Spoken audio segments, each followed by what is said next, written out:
is consistent no matter what you consider your relation to God to be. Even if you recognize that you are here to embody the manifestation of God here on earth, and you're supposed to give up your own ego and your own will so that you can live out the will of God, which in Sufism, that's the station they call being a wali, right? A wali is a friend of God because he gives up his own ego, his own nafs, right? His own self-serving desires so that he can serve the will of God to the point where he don't really have his own will no more, and to the point where all foods and weather and everything else begin to agree with him, right? So he don't get sick and he don't go through the same things that everybody else go through. That is a beautiful place of power, but if you don't have love with that, you lose that.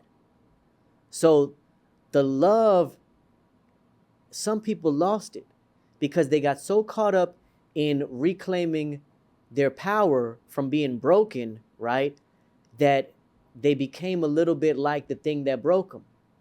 Because when you see people having power over others and you idolize that, when you don't admire the 5% who are the poor righteous teachers because we transcend materialism and we walk the earth in humility, so when we greet the ignorant, we say peace. We don't charge people to learn this. We not like, we actually suffer more for having this, right? And so there's a lot of us that are not in the best so-called financial situations, you name it, right? But really righteous, really good men and women. Well, if you don't admire that type of individual, if you don't admire that bum with the good heart, right? And I'm not saying that individual is necessarily a bum, but like you might think that that's a bum and you admiring the one that look like they a pimp. And you admire the pimp ethic, then when you get it together for yourself, you're going to start pimping too. So too much pimping. And the women definitely went through it. The women was remember when they were sapiosexuals? Yeah. Remember when every woman was a sapiosexual? What happened to that? Now every woman that was a sapiosexual is back in the church. Yeah. Because she got abused by the pimping of the knowledge. It was too many sapiosexuals being more sexual than sapio. And so the women got tired of it and they started saying this ain't real because it didn't feel like love. It didn't feel like protection. It felt like exploitation. And a lot of the brothers that was doing it, they didn't have no checks and balances. That's why I'm so glad, like, people be like, yo, you raised them daughters. I'm like, man, them daughters raised me.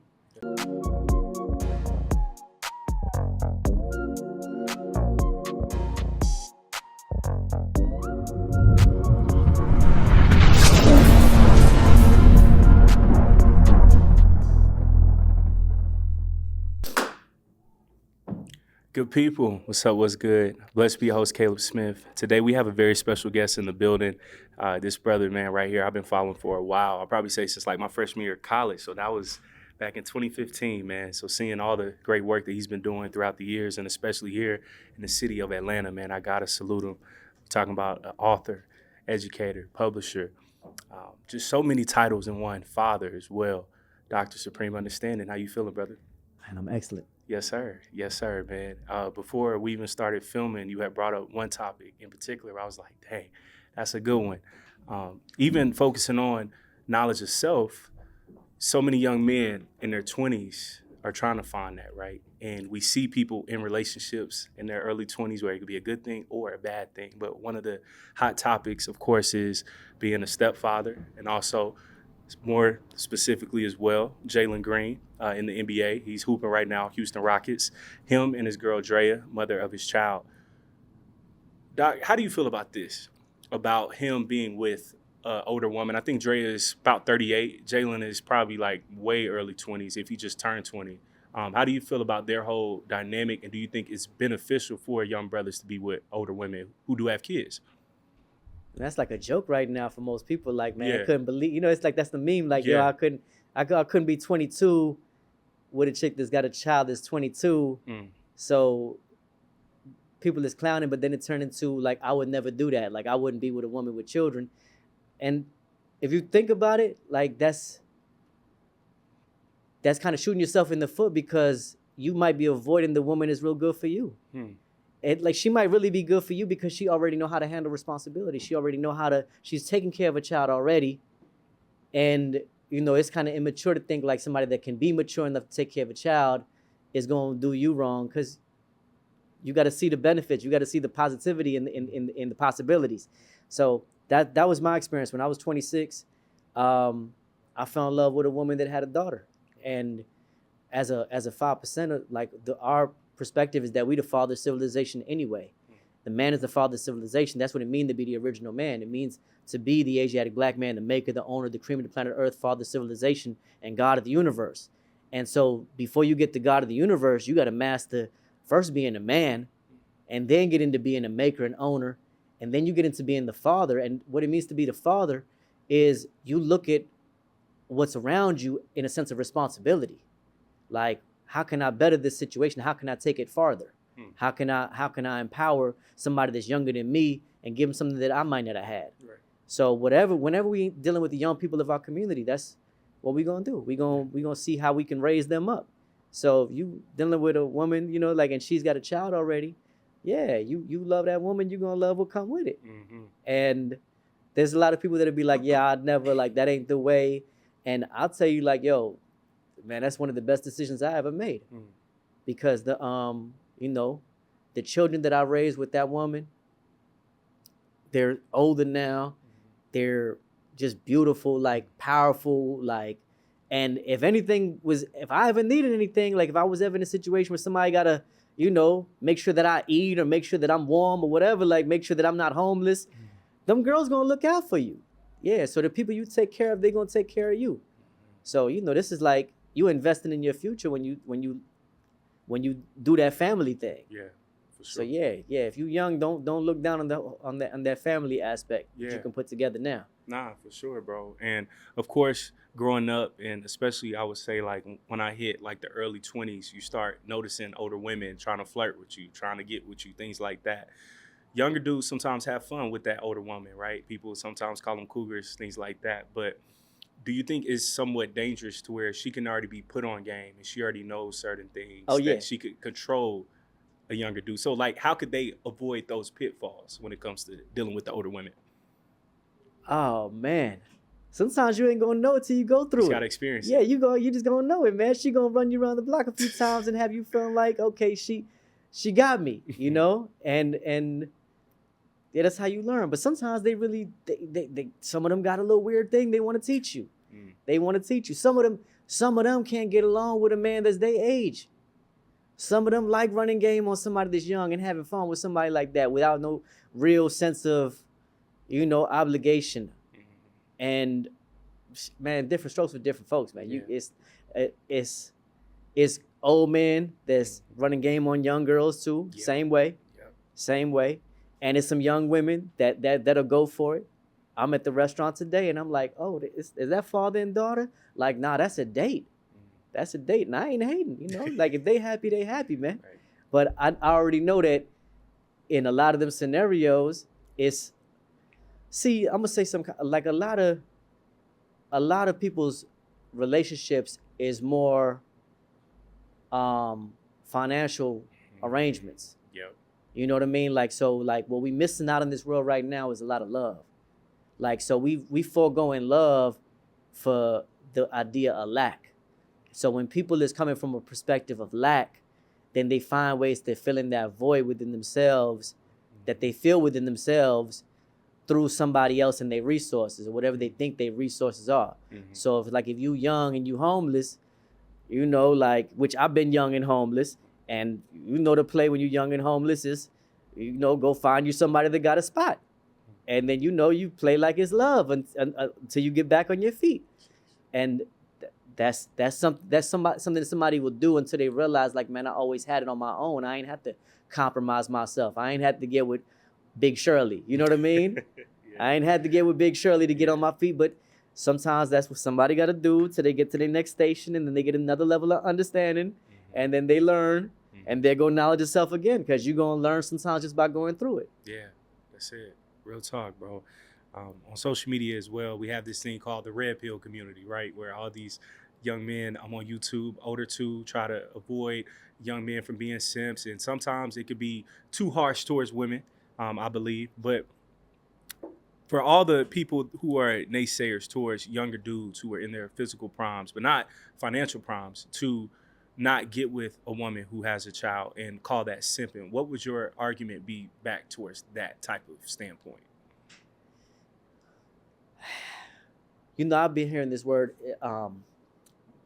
incels, right? Yeah, yep. That's been, Incels. yeah, circulating, yeah. So that's like somebody's involuntarily celibate, which I think I might have popularized that in that How to Hustle and Win. Talk about, you know, there's some people they celibate on purpose, and then there's some people they celibate and it's not on purpose, and it's involuntary, and you know, it's like everybody might go through a period of drought, or where they going through a period where they just not really, they not in circulation right like that, right?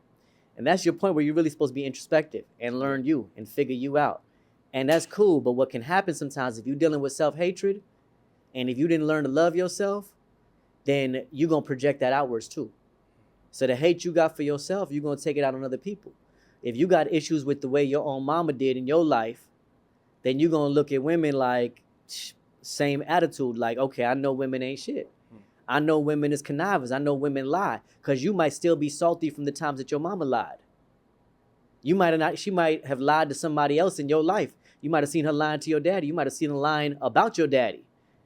And all them things might affect you in such a way that now you carrying that on, and it affects your relationship with other women. So sometimes what people call simping is really what healthy people can do when they actually in love. You know, like there's men that'll take care of a woman. She ain't got to pay no bills. She ain't got to, he covering everything. And for some men, they're going to look at that like, oh, you weak. Like, that's crazy. Like, nah, she's supposed to be bringing something to the table. There's other people that'll be like, nah, she's supposed to pay for everything. Because there's some men out there looking for a woman to pay for everything. And a lot of that, again, it go back to that lack mindset. So somebody going to hate on this. That's cool. It's going to be a little controversial. But like, you really get to choose the way that you play your game, because it is a one-person game. Like, it's really like how you decide you want your reality to turn out. So if you playing that game in that mode where it's like, let me see how much I can milk the rest of the world for, let me see how much I can take, how much I can get without having to give, you could play the game that way, and then you'll get the outcomes that come with that. Just don't be surprised when you get the outcomes that come with that, because there's always something to come at the other end of any process you go through. So it's like when you giving and when you really putting in, and you taking care of somebody in the real spirit of love, like, and you know that they provide an equal value but in a different form, and it's a balanced equation, you're gonna be good. You're gonna be good. It's gonna come out all right. Yeah. So it's gonna be different for everybody, because everybody has different needs that they gotta fill. So some people, they might have a need for validation that they gotta go through, and some people, they done already validated their own parking on this planet, and so now that they can validate others. Yeah. Dang. Hey, this is some good talk right here, bro. Travis Hunter, you know, we were talking about that before we even press record. If you haven't seen his very unique situation, his girlfriend has recently been going viral, or a fiance, I should say, because they're due to be married, I think, in May of this year. But she's been going viral for being mad at him after a football game. It was like his last home game. He's projected to be the top 2 pick, and she was mad about something after the game, going off on him while everybody else is congratulating him. His Heisman ceremony, he wins the Heisman. She's sitting down. When they say his name, Deion Sanders has to tell her to stand up. There's videos coming out where she said that he wasn't her type at first, things like that. But why we know so much about them? I know. It's like, crazy why we don't know seeing about it. Nobody else's girlfriend. I know. So all of this is all throughout social media now. Now you have every podcast, every radio station talking about it. But what we are going to try to do is find some type of like silver lining with this, right? Where there are certain guys who are Travis Hunters, right, who may be in an unhealthy relationship, or that people deem to be that. How can a young man in his early 20s right now try to find who he is, and also try to find a way outside of a unhealthy, toxic relationship dynamic? How should he probably go about that? Well, I see one of the factors that only ain't too many people gonna talk about it, and I can, because Mm-hmm. I fit the same description. Mm-hmm. Part of the issue is that she ethnically ambiguous. Oh, for sure. Like for sure. I am. I'm a little ethnically ambiguous too. So it might be like, why are we talking about all this black shit? Yeah. So with her, it's like, do she have a love for black men? Mm. Do she have a love for black people? Do she have a love for black community and the black culture that she's clearly going to be immersed in by being in this relationship? That's something that, like, because that ain't been seen, the assumption is fair to be like, yeah, nah, what you really about?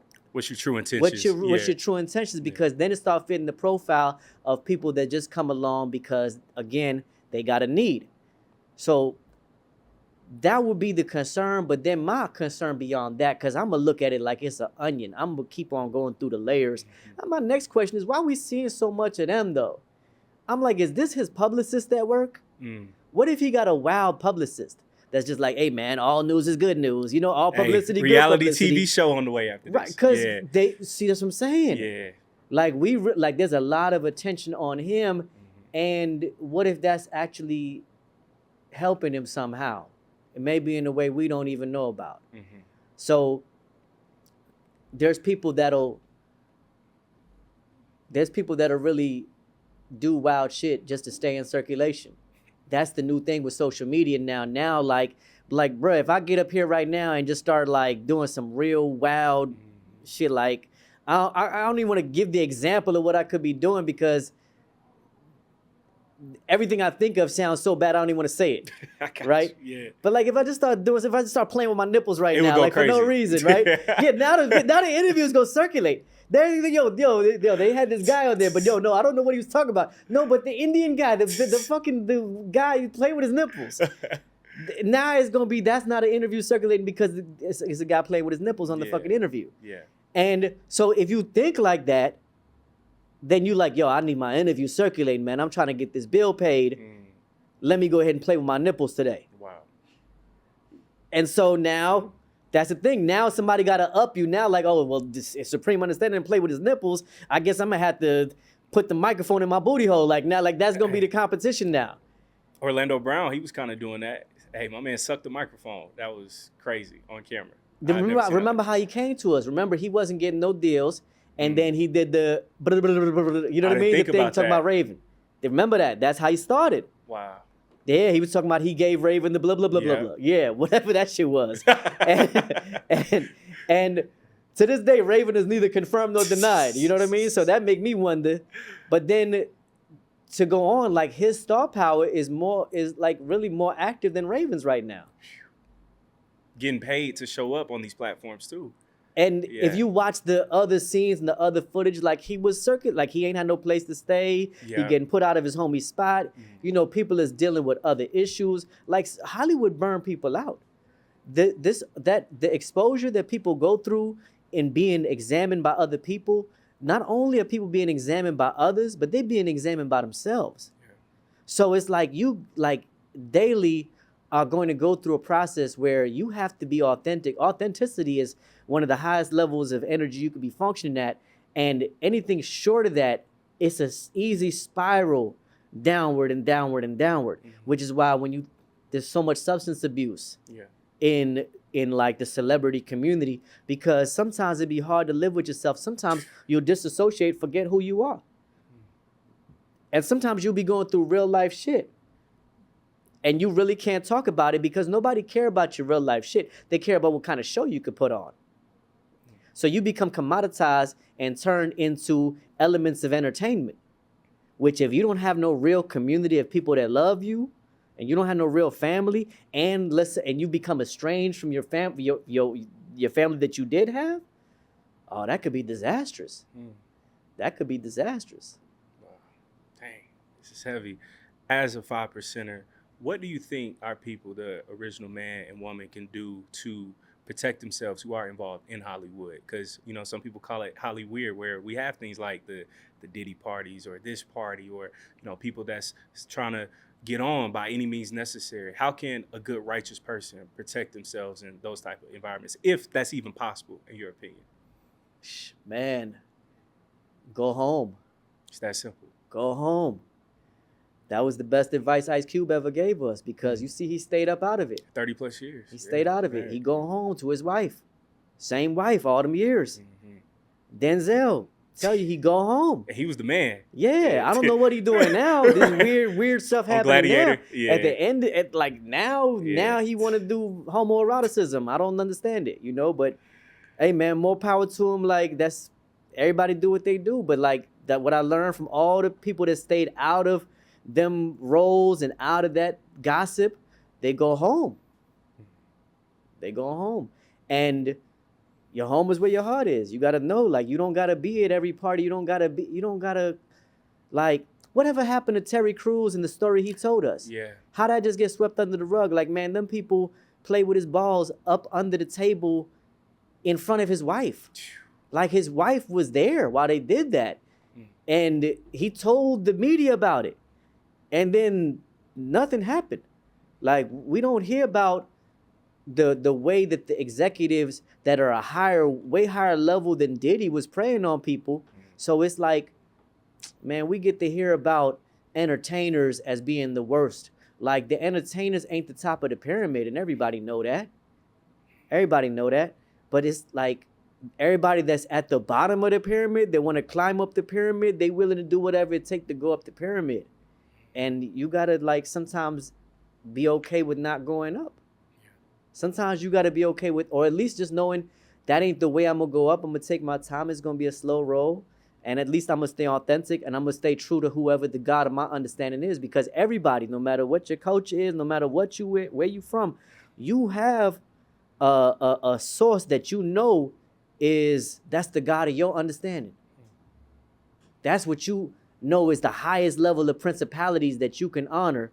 And if that's your truth, right? And you gonna be like, all right, well, I'm gonna be a little bit, when it comes to my truth, then there's gonna be some challenges that come with it. Yes, sir. And that's something that, man, that's the beauty of life and how it reveals itself to you, because that's for everybody to go through. Even the wicked go through that. Even the wicked got to see the laws of the universe. They can't run from that either.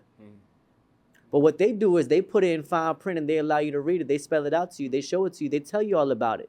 They tell you what's going to happen. They put it on screen for you. They let you know what it's going to be like. So that way you can get to decide. Before you go into one of them parties, they'll show you by the way that they search you at the door what kind of party it's going to be. Ask anybody that's been. They're going to tell you, yo, it's a little bit of fondling that's going to happen. The security at the door going to fondle you a little bit. And you got to decide whether you're cool with that or whether you want to go through more of that or not. Jeez, I ain't know we was gonna go here though. Yeah, hey, listen, hey, we just flowing, brother. I'm enjoying this conversation though, man. Racial ambiguity, right?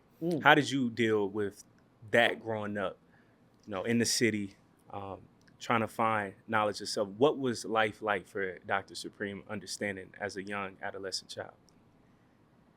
So I'm one of the immigrants' kids and never left the hood. Yeah. Like, and because we never left the hood, I always identified with the rest of my neighborhood, with the rest of my community. So by the time I was 9, I had gotten kicked out the house. By the time I was 10, I was a runaway. By the time I'm 12, I'm drinking. By the time I'm 14, I'm an alcoholic. Wow. And by the time I'm 15, I'm selling cocaine. And so I acclimated, I adapted, and it felt like this is what you do when you from this and you don't feel like there's options. I didn't plan on living past 25. By the time I'm 15, I was hella suicidal, hella depressed, but we was little young lunatics, man. We was terrorizing the neighborhood. And fortunately, that's when I found knowledge of self too. Like, that's the ideal time to get introduced to knowledge of self, because you already got that warrior ethic in you, and you already fighting. You just fighting with no cause. So a lot of times you fighting yourself, or you fighting somebody that look just like you. You fighting your own neighborhood. You fighting your family, because you ain't really been told where all this trauma come from, where all this oppression and repression and depression come from, and I'm really glad that I had the opportunity for those that had the knowledge that was older than me to see something in me that was bright enough for them to say, yo, we gonna show you what you don't know about yourself. Yes, sir. And so I had to get the knowledge of myself. I had to learn where my people come from. Before that, I didn't know. And so I started digging into the history. I didn't even know the difference between an Indian and a Bengali. That's how I learned, okay, oh, I'm Bengali. Like, that's a different type of tribe. Like, that's a whole different, community. Let me learn the roots of that. Let me learn, okay, what happened between Bengal and Bangladesh? Oh, like, that's one land that was split into two countries and made to fight one another. Like, oh, that's what the white man do everywhere he go. Okay, let me learn. Okay, what do people look like back there? What's they like? What do they like back home? My last name at birth is Das. That means black. Why is Das, meaning black, a popular last name in this part of South Asia? Who are the black people of South Asia? Where do they come from? And learning that history. That's when I learned about Ivan van Sertima and Runoko Rashidi and the books that they wrote. And this is all thanks to the gods. This is all thanks to the men that had the knowledge before me. Yeah. And so I wouldn't have gone on this journey otherwise. And now, like, when I teach, I'm teaching it in a way that somebody like, yo, they got an Indian coworker or homeboy. They're like, yo, you need to check out Supreme Understanding because he like you. He like you, yeah. But he like me. He not like you. He like me, but he like you, though. You should learn about that, though. You should learn about the stuff he's talking about. And so, yeah, now there's more people that's like learning, like, oh, okay, the people of Asia, the people of the Americas, like the first people at every place was black. Yeah. That's what it means to be original. It means to be the origin of all. Mm-hmm. And then you start understanding, well, what happened? What happened? And then what happened here in America? Because when them ships went around, they wasn't collecting slaves. They was collecting prisoners of war. That's right.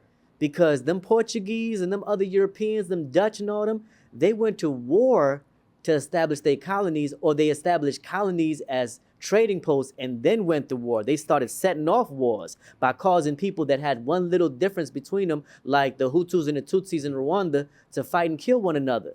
They give one side weapons and they give the other side weapons. And same thing they did in LA, same thing they did in Chicago, same thing they did everywhere. And then just like they do in them cities, they'll do some burn down something or shoot something up and they'd act like it was the other side that did it, right? Now you got people going to war with each other, and now they got to shop with the weapon makers.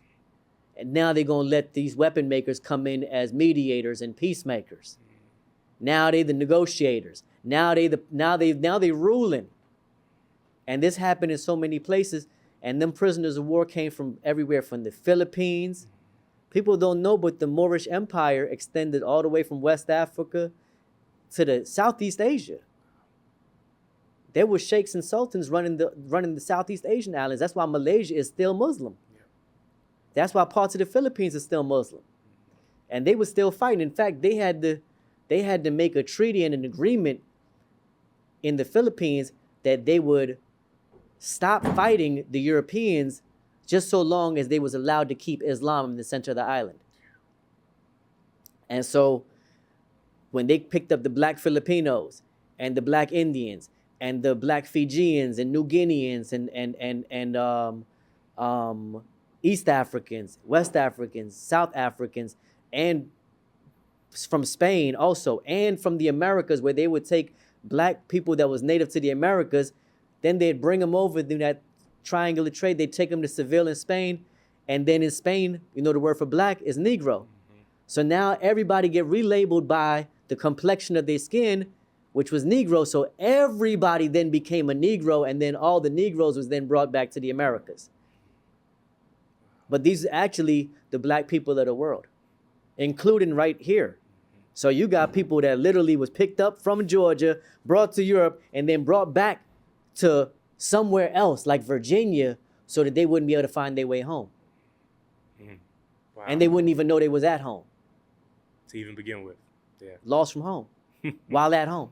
Wow. What type of mind trick is that? So how can we start to unlearn some of these things of all the traumas that's passed down to us? Hearing you on Lord Jamar, that was a great interview about how, now we'll have us as grown-ups talking to our parents saying, you didn't parent me the right way, or you didn't listen to my feelings and things like that. So how do we properly try to go about unlearning generational traumas that's passed down from one generation to the next right now. Yo, you think that's hard to do as an American? Imagine trying to do that as an immigrant, bro.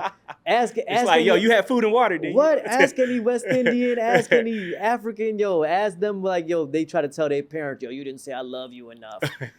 Because really a lot of families, they don't say I love you. They show you they love you. Through action. Different ways. Like they'll feed you till you fat.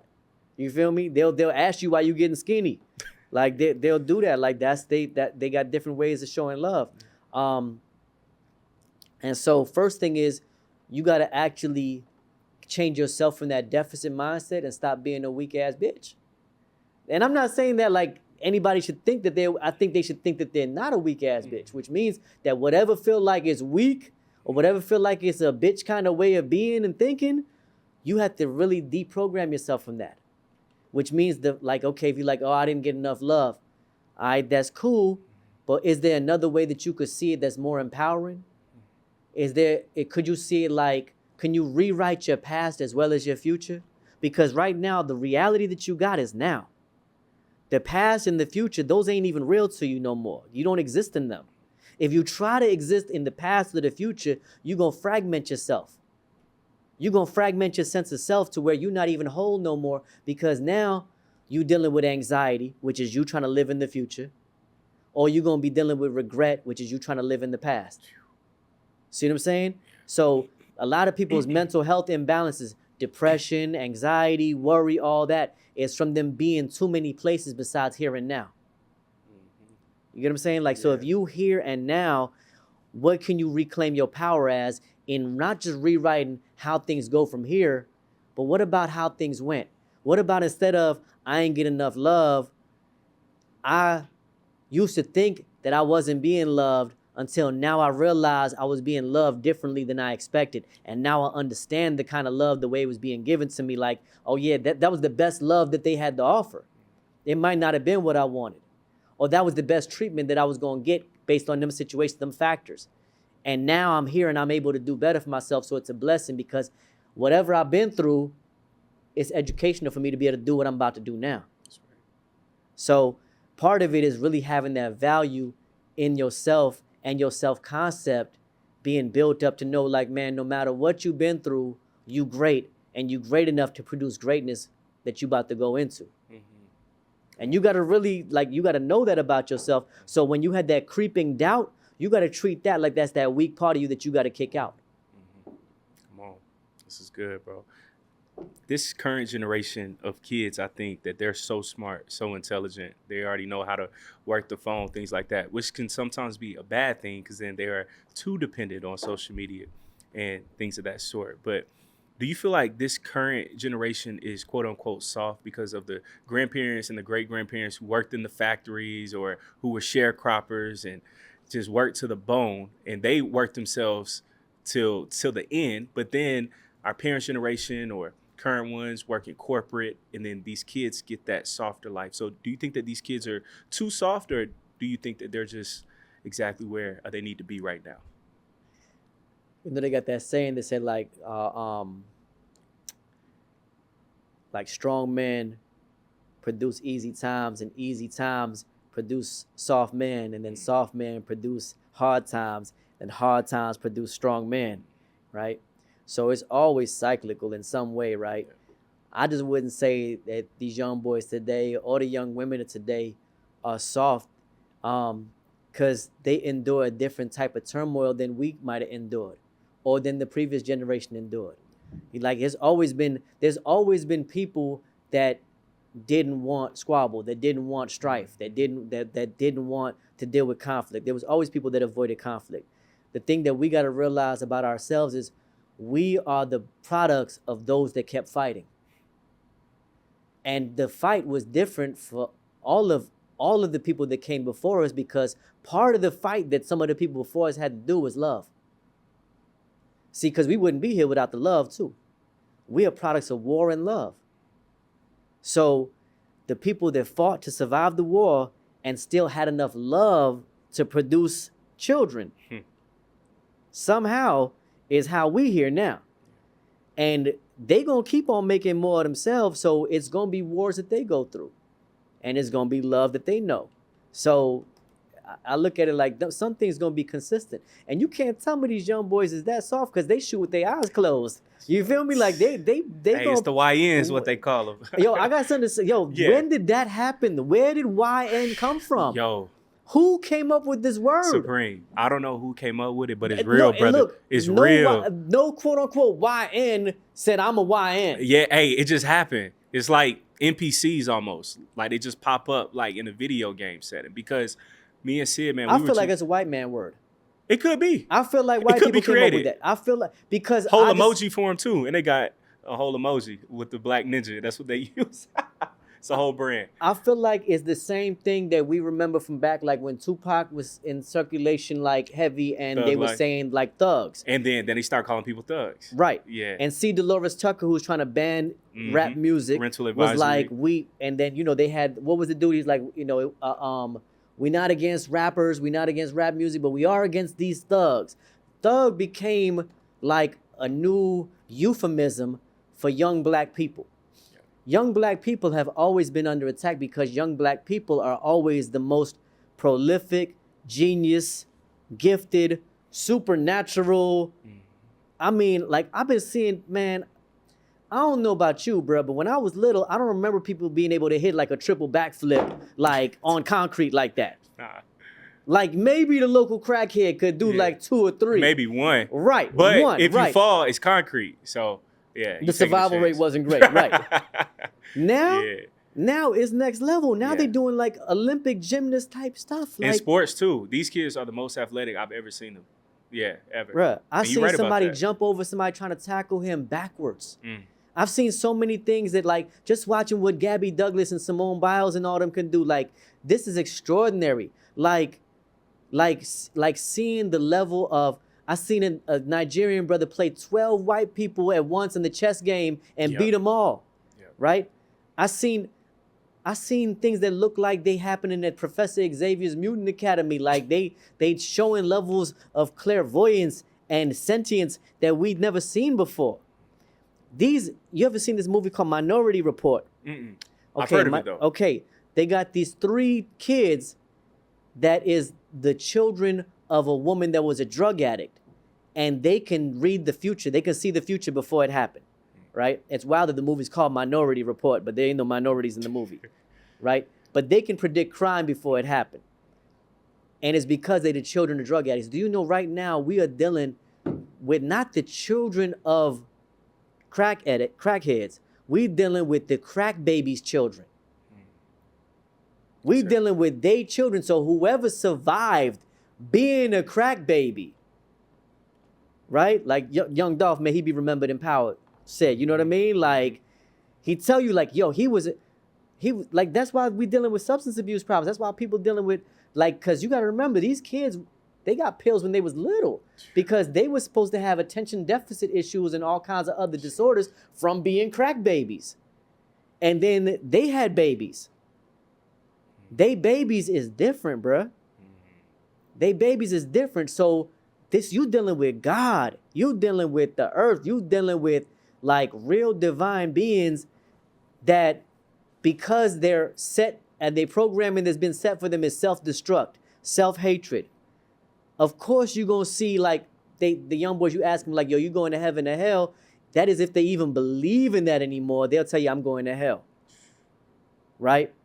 That's why you're seeing a resurgence in people going back to the church right now and only now because the people had gotten into the knowledge of themselves so deep that the next plot and plan that they gave the people was atheism and Satanism. See, the people started really getting with the knowledge of self and started saying, yo, I'm a divine being, man. I'm really meant out here to be good. And so then they were like, well, what if evil was equal to good? So they put that thought out in their ear through the internet. So then people started playing with dark magic and all the other bullshit, right? Then they started getting into atheism, Satanism, and just really, they lost their moral compass, which is the one thing that we've always had as a community. Like even when we come from just toiling or just, you know, like my family too, like they was in a jute grass plantation. Like that's the Das people, they was laborers. Those ethics that you develop though by being a hardworking person and having big families, like they got their problems, but there's also some strong values there. When you lose your strong values and you become individualistic and egotistical and self-centered and not righteous but self-righteous, oh, that's dangerous. So there's people that seen that and they're like, yo, I don't want none of that. I'm going back to Jesus. That's why you're seeing that now. Yo, all right. You saying that is so on time, Supreme, because me and my friends, we was just having the same conversation about, I remember when I was a freshman in college, it was like 2015. During that time, everything felt electric, right? Where you had like Sonetta and everything's getting uploaded all the time. Brother Rich, he's still going, but back then, Black Magic 363, Yeah. you know, you had all the lectures on YouTube, easy to access, all of that. And, you know, when you start talking to people like yourself or the Blue Pills, Dr. Kaba, they would tell me, hey, if you thought that was lit, you should have been there like in the late 90s, like when everybody was actually in person, right? And just seeing that energy was so high back then in like 2015. But now it's like everybody's trying to get back into the church, right? Why do you think that, man? Because it's crazy of now seeing how everybody went from consciousness to now, Supreme, I've seen some people, they've turned into crazy Bible thumpers. And it's like, dang, it was a switch that happened where people were learning in the conscious community to now people are leaving it fastly. Why is it like that, you feel? Because people want love. They want love. See, the knowledge itself is supposed to, when it's right and exact, it's going to come with God's love. Right? God's love is consistent no matter what you consider your relation to God to be. Even if you recognize that you are here to embody the manifestation of God here on earth, and you're supposed to give up your own ego and your own will so that you can live out the will of God, which in Sufism, that's the station they call being a wali, right? A wali is a friend of God because he gives up his own ego, his own nafs, right? His own self-serving desires so that he can serve the will of God to the point where he don't really have his own will no more, and to the point where all foods and weather and everything else begin to agree with him, right? So he don't get sick and he don't go through the same things that everybody else go through.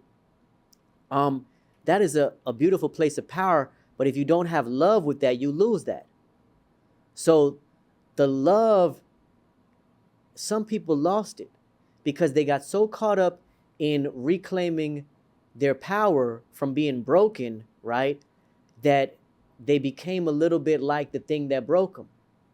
Because when you see people having power over others and you idolize that, when you don't admire the 5% who are the poor righteous teachers because we transcend materialism and we walk the earth in humility, so when we greet the ignorant, we say peace.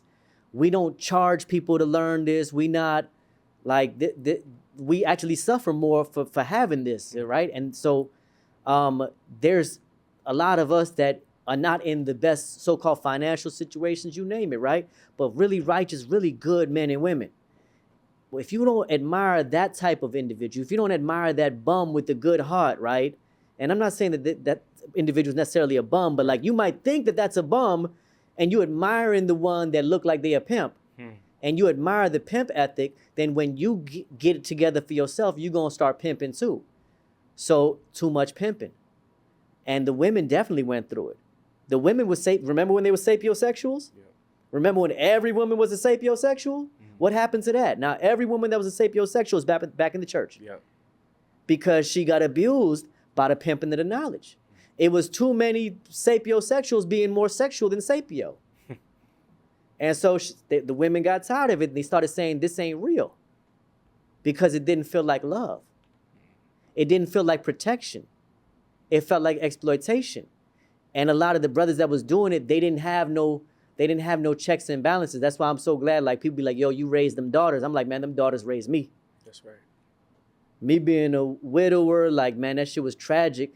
Yet I can't imagine how much more tragic my life would have been had I never had an earth that, would have blessed me with daughters that I could still, like, listen to this day. Because one of the keys in having children is listening to them.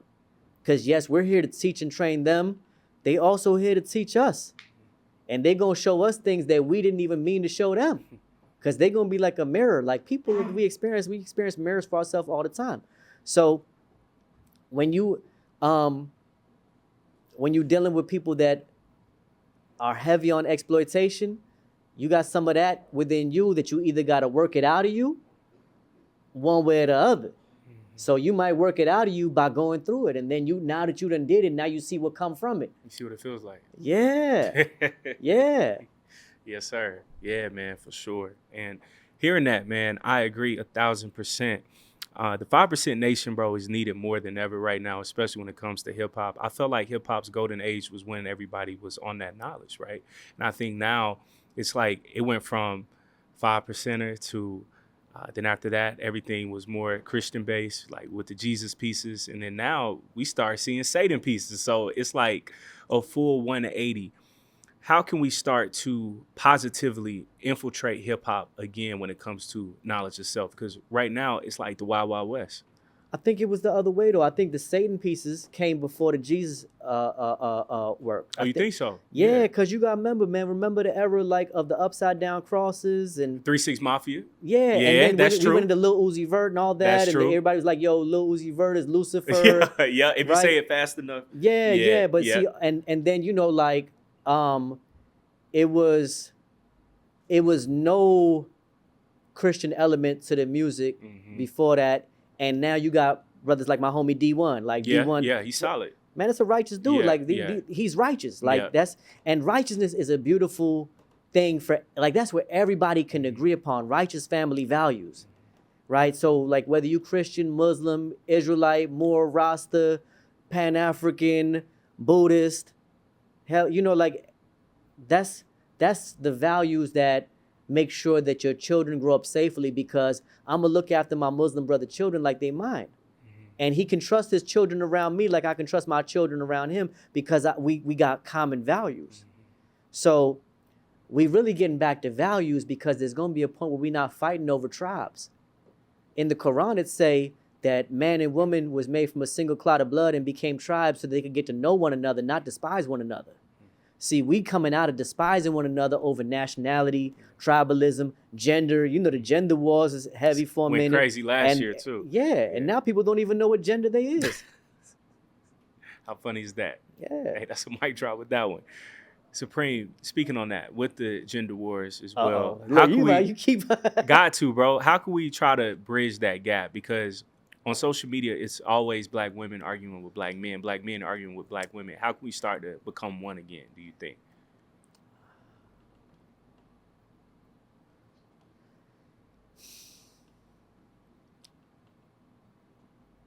We got to talk about Willie Lynch, right? Yeah. So Willie Lynch is a story of this, he's a slave owner that was brought to a plantation to give a speech to teach how to keep slavery functional. Now, people will argue whether or not he was a real historical person, but what he taught was real. And in fact, one of the things that I researched in my book, How to Hustle and Win, was were there other speeches and teachings that were very similar to what he was teaching, right, in this speech, right? And there was, because they definitely had light skin versus dark skin, old versus young, house slave versus field slave, and definitely men versus women. So we seeing all them same types of divisions. It's still old people telling you about young people. Hence the YNs, right? Because nobody young is gonna come up with YNs. Like that's got to be from somebody outside of that, right? When we talk about YNs, we talking about dark skin. We usually, you know what I mean? Like, let's be clear. Yeah. When we talk about young black people, the stigma is on dark skinned black people, right? So this is why it's important. And even for me, like, I think I'm special because they're like, okay, some Bengali saying that black people is the original people, like, and the black seed is the first seed. It's like, yeah, even where I come from, we know this. And yet, even where I come from, and I was born in America, but where my people come from, the black people is put at the bottom. They're at the bottom of this thing called the Varna system, which is the caste system. Varna means color. Black is at the bottom of the system. The Das caste is the Shudra, or the servant caste. And then below that is the people that's called the untouchables, or some call them the Dalits. And the untouchable people are people that they went unmixed. And so they're outside of the system. They don't even get no rights. They don't have no benefits. They can't marry into none of the other people, and they got to do the lowest of jobs. So this is still happening in India, and in other parts of the world it's still like this in many places. So this is not just an American phenomenon, right? Even if you go to like New Guinea, in New Guinea, the native black people in New Guinea is at war with the Indonesians, right? So this is something, and in Europe, all the original black people of Europe was exterminated. There used to be a thing known as like the Black Irish. Yep. Ain't none of them black no more, but you can still, the people that call themselves Black Irish, they still got black hair. That's all that's left of some people, right? So part of it is you got to get the knowledge of self, and part of everybody's knowledge of self. Like if you Dominican, you got to learn why your island is split between Dominican Republic and Haiti. That's right. Like people think That's those right. are two different islands. Them is not two different I islands. used to think that growing up too, until That's I saw it what on I'm the map. saying. Yeah, and you think it's like two separate countries. It's not. It's like literally, there's not even a fence. They're on the same landmass. Yeah, I Yes. mean, that part, right? Yeah. So, if you a Native American, if you Cherokee or whatever, and you light skinned, you gotta understand what happened to your dark skinned relatives. Right. You gotta understand that some of them was rebranded as Negroes and sold into slavery. Yep. You gotta understand some of your own countrymen became slaves of your ancestors, and it was swept under the rug. You gotta understand that in some of them Indian schools, all the way up into Canada, the dark-skinned people was killed off. And so learning that is one of the steps into being able to connect to not only the supreme reality of how things are in this world, because this world requires that we learn these things. Like these things you cannot ignore, you cannot get past. Like the blackness of humanity is related to the blackness found in space. There's melanin in space. That's not by accident. Melanin is an organizing compound that's found in plant, animal, is down to the soil. It's there for a reason. And it's something to it. Like we're carbon-based life forms for a reason. That's right. Like we emerged from the blackness of space for a reason. So if we deny it, if we ignore it, if we just like find a way to like not address that, that's one factor. So that is part of the process that people go through when they start like losing the importance of what identity is here in this world. And that's really where every other identity issue comes from. Because if you don't deal with that, how you gonna make sense of anything else? Like now you fighting over whether your people speak French or speak Spanish, who got off the ship first, Who's darker? yeah, like, and now it's the woman versus the man. That's the craziest thing, because like that would be like female lions having beef with male lions. Like, well, ain't gonna be no more lions then. Period. So that's clearly a formula for self-destruction if you got the females and males of any tribe or nation at war with each other. Like you go to the Andaman Islands. The Andaman Islands is these islands off the coast of India where the people have been there for 50,000 years without no outsiders coming in. They jet black over there. Jet black. And they features is different from the people that are in India and throughout, because they ain't had no other waves of people to come in behind them. When on some of them islands, when a helicopter or a boat come by, man, they taking it down with arrows. Yep. They tried to float some coconuts to them. They shot at the boat with arrows, and they was kept on shooting arrows to the point where the women had to come out and calm the men down. And they got stories from the people that reported seeing this from the boats. They like, and then the women made love to the men on the boat, like on the beach, to calm them down, and then they went back into the woods. Wow. Right? Them people survived the tsunami with no radio, no internet, none of that. The tsunami came and destroyed things all across Southeast Asia. They knew when to go inland. They knew when to find higher ground. They plugged in. They tuned in. And amongst them, they men and women ain't beefing. They men and women is so synced up that the women will come out and be like, you know what? You don't need to be out here shooting no more arrows. Come on in. You need some love. Right. Yes. So that's part of what women got to realize. Like, oh, some of these men is dysfunctional because they ain't been loved on. They need a hug, huh? Yeah. and honestly, like, you could be mad at the man, but you might have to look at his mama. And not a mama part of your tribe. So is you beefing with his mama, like, or is y'all on one page? Wow. So it's really like you can't have that type of, that fake solidarity where it's like, oh, well, we all together because we all women, because some of the women is raising the men that's bad to the women. It's really the issue is those that know their identity and that's honoring it, those that know who they are and they honoring it, and those that's not. Jeez. Those that's lost and those that's found themselves. That's the real fight. And the people that's found themselves can't be at war with the people that's lost. We got to have mercy for them. We got to have mercy and compassion to try to gradually bring them back home. So we teach with humility. Man, supreme. This right here, brother, this was a phenomenal conversation. I only got like 2 more questions for you. Okay. Thank you for your time. What do you believe made the 5% Nation so influential? Because till this day, you'll have brothers walking past each other like peace God, not even knowing like where that came from, any of that. What do you think made the 5%ers so influential? Yo, man, we got all man, it's the, like I was just saying, my homie that did the feed the homeless thing out here, man, his name is Slum God Trav. You feel me? Wow. Like I done seen, the guys be mad about this. They be like, what, there's an ugly God now? Yeah. Like Trap God. It's a all God that. for everything. Because, but see, the thing is, like, we used to say Michael Jordan, the God of basketball. Mm-hmm. Like, we used to say that, but really, what people is realizing now is like, yo, they know that they are meant to be the embodiment of God. Like, they know that this is how God manifests on the planet. Like, we made this home for ourselves, and now here we are. The thing is, if you're not good at just being your natural godly self and you don't know what that look like, then you might pick another way to express your talents and your abilities, and it might be the way the society is steering you, right? What we did as a culture from our inception is we had this thing that come from our Father, who is Allah. It was his self-styled wisdom that really allowed for all of his sons and his daughters to have their own self-styled wisdom to be able to captivate everyone that they came in contact with, because it was the peaceful magnetic to be able to say peace in a way that was magnetic. So that's where hip-hop came from.